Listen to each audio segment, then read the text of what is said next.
È trascorsa una settimana dall'omicidio di Marco Mameli, il 22enne di Il Bono, ucciso a coltellate a Barisardo durante la festa di Carnevale, ma il killer rimane ancora sconosciuto.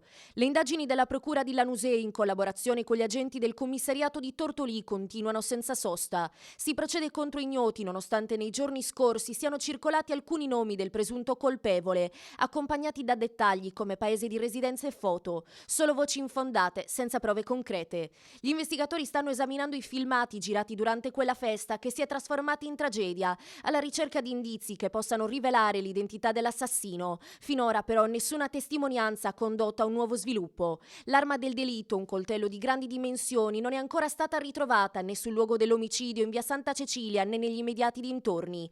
Con quell'arma il killer ha colpito Mameli 3 volte, al cuore, al fegato e al costato, senza lasciargli alcuna possibilità di difesa.